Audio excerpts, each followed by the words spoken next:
everyone. Welcome to my channel.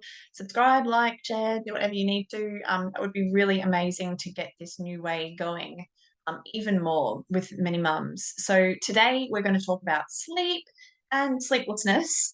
The biggest factor I am seeing is the misconception that people are feeling like I am emotional because I'm tired. And we're going to swap it today to go because I have emotions coming up. I am feeling tired. I can't sleep. I am not, I'm having all the sleep issues that you could have as far as a child or an adult. So this is around children, but it's also around parents because there's a lot of mums who are saying, oh, I'm just not sleeping. Now, the interesting thing is we can blame it on so many things. I'm not sleeping because my toddler's teething. I'm not sleeping because they wet the bed.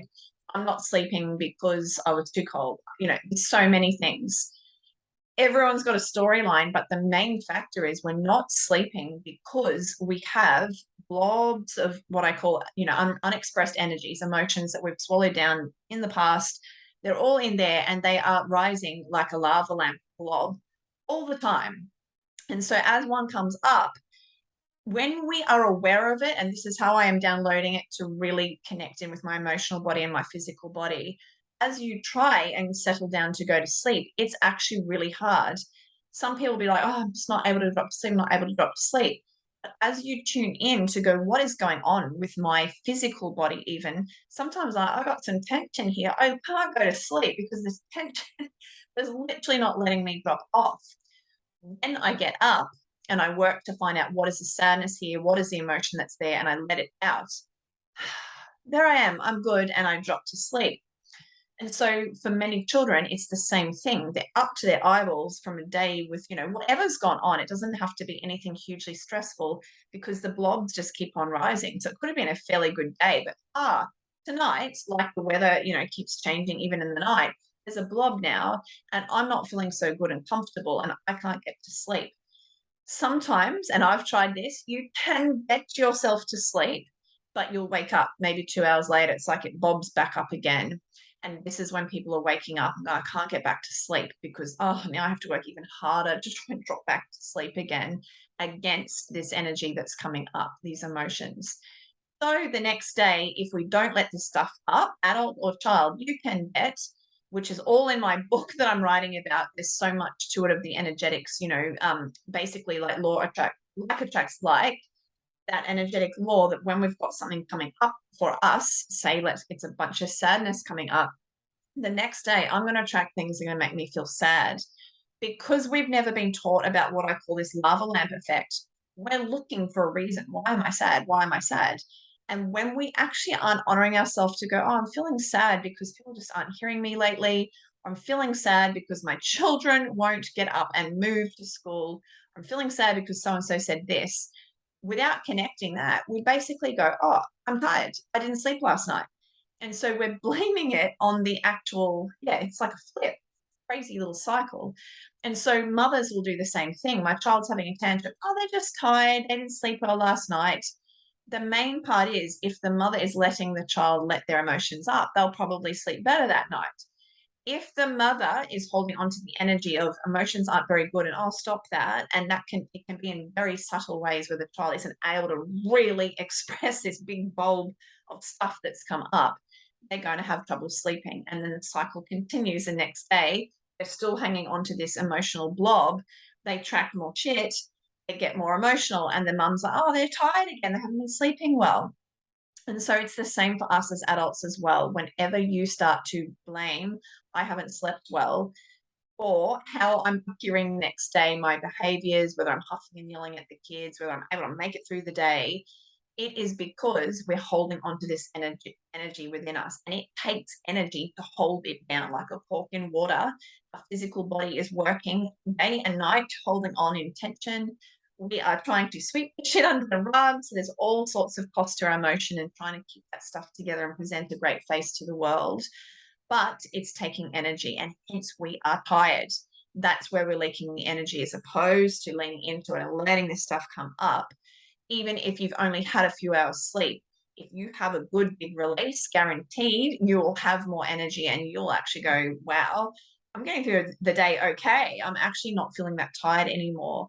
And there's a point when I have a big release, especially when I'm tired, I'm like, oh no, I'm obviously holding on to some big yucky thing, and you feel the wiredness of it. We think it's because we haven't slept, but it's just this whole tension or somewhere around our body that's just like, oh, let it all up. And there's a point where I'm like, I'm starting to feel like I could do this day. And that's when I know the blob or the majority of it is gone. And I'm like, wow, I'm surfacing on the other side. I'm like, yeah. And when I started to do this, I started to realize, hang on, am I tired? Like, I'm not that tired now. I'm getting through the day fine. We're so conditioned to think the only way we can put ourselves together is to have a good sleep. And we freak out when we're not sleeping, for mother or child. That's the next conditioning to just ponder on, oh, am I making this a big thing? You're not sleeping. You've got to get to sleep. You're going to be tired the next day. And all of that, we're putting this conditioning on our children that sleep is everything and you need, a good solid 8, 9 hours. When I know a lot of mums will agree with me, there's at least one child in their family who is what I say, starry, who doesn't need so much sleep. And so there is this interesting thing going on, like, why aren't they sleeping? Why aren't they sleeping? Is it in the light because they're actually energetic and they want to create and whatnot? Or is it in the shadows where they're not sleeping because they've got blobs of emotion that are hanging there and they haven't been able to express it? That's why they're just not able to drop into a good sleep.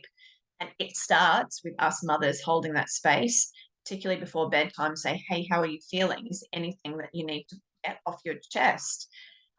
It can seem the opposite, like you wouldn't bring that stuff up right before they're going to sleep, but it's always a flip when I talk about the new way. You want to bring it up. If they end up in tears, great. Be with them, get into the bathtub with them and feel your emotions. How am I actually feeling right now? My child is always reflecting something to me. Maybe I'm not feeling, so great either. Maybe that's why I'm not sleeping so well. And once you've had that release, you start to realize this is great. Now my child or I can go and lie down in peace. I feel so good. I've got this stuff off my chest. And we go off and we have a good sleep. So the main message is keep remembering sleep is not the be all and end all that it's been made out to be. When you are feeling yucky, you can't get to sleep, you're waking up in the middle of the night and can't get back to sleep, or you're waking up tired, consider, am I actually honoring my emotional body enough, and letting my emotions flow? And is that why I'm actually feeling disgusting? Because all this old energy is within me. I'll see what you make of it. Please do share this message with anyone who may be struggling with sleep with their children. The children really saying, please, mum, can you let me deal with my emotions so I can sleep and rest in peace? Then not giving me a chance, or no, no, no, we've got to keep it all together. No, no, let's calm down now. I'll give you a little back rub. And the more we kind of calm them, the more they don't get that chance to actually be in the vibration of, I just want to let this stuff out. Then I will be calm. You don't even need to do the patting necessarily. Might be nice, but they won't need it. So yeah, I'll keep on making more videos. So please keep tuned, and share the word. Bye.